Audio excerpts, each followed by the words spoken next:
I know many of you are lawyers, you've been to law school, and you think that the Supreme Court was is the ultimate arbiter of any of these laws. I don't believe that. I don't believe it was ever granted the authority under the Constitution. In Marbury versus Madison, they simply gave themselves that power. They declared themselves to be the ultimate arbiter of what is and what is not constitutional, and essentially setting themselves up as a dictatorship within the federal government. And I think that generation after generation, we have just accepted that. The Supreme Court is part of the federal government.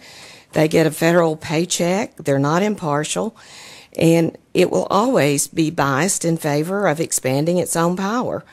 Madison and Jefferson both believed and wrote that the states, apart from the Supreme Court or the federal government, had the ultimate authority to decide the constitutionality of federal actions. And that's set out in some of their writings. That is, of course, true. That's true. And that all occurred prior to the 1832 nullification crisis and prior to the United States Civil War as well. I mean, I think you raised some very interesting issues, and again, I support the idea of federalism and supported your bill in 2009 to protect Second Amendment rights, and I consider myself a strong protector of the Second Amendment. However, the Second Amendment and in fact the Bill of Rights is not, as we all know, is not the only part of the United States Constitution. In fact, it was not in the original version. It was added later, adopted by Congress later. But one part that was in the original Constitution is the Supremacy Clause that you've already mentioned. And when I took an oath to uphold the Constitution of the United States and the Constitution of Tennessee, I did not take an oath to uphold bits and pieces of it or parts of it, but the entirety of the Constitution. And so including the Supremacy Clause in Article 6, which says this Constitution and the laws of the United States, which shall be made in pursuance thereof, shall be the supreme law of the land. Anything in the Constitution or laws of any state to the contrary, notwithstanding.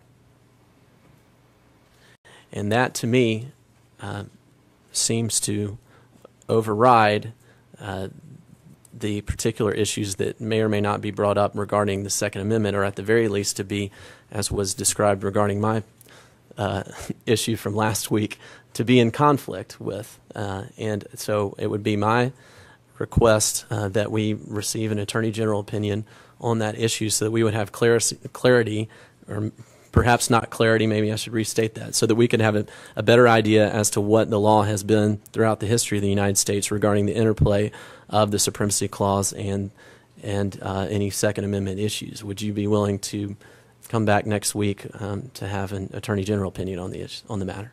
Well, I guess my response to that would be that the Supremacy Clause only refers to those constitutional laws that are passed, not unconstitutional laws.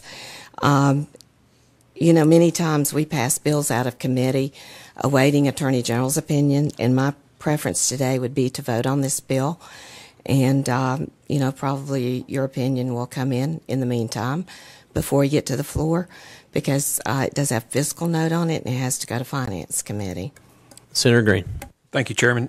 Just a quick, I guess, question and then a comment. You mentioned the Supremacy Clause. It's my understanding that the Bill of Rights came after the Supremacy Clause, correct? That's correct. Okay.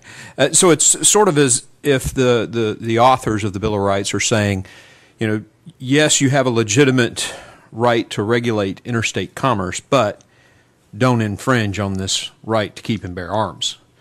The Supremacy Clause was already written, as was the Commerce Clause. And then the Bill of Rights came behind that to basically say, we recognize this, but you will not infringe on the right to keep and bear arms. As far as the tariff issue in South Carolina, I mean, it's pretty clear that the federal government has a right in the Constitution or the Congress has the right to write tariffs. I mean, that the federal government has that power. So it's, you know, our esteemed Tennessean did the right thing there. It's also very clear that we have the right to keep and bear arms, and the Bill of Rights was stressing that even after the Supremacy Clause was written. So just want to make that point. Thank you. Well, I appreciate those comments, and I agree with the fact that the federal government has the ability to pass the tariffs. But I would just remind the committee that that was not 100% accepted. In fact, of course, it was Daniel Webster who was leading the effort to nullify the tariff. You know, one of the leading orators and members of the United States Senate history who was pushing the issue at the time. Anyone else? Well, I'll just point out as well for the committee that I'm also a strong supporter of the 10th Amendment. However, the 10th Amendment reads, "The powers not delegated to the United States by the Constitution," so it's only those powers not delegated to the U.S. by the Constitution, "nor prohibited by it to the states, are reserved to the states respectively or to the people."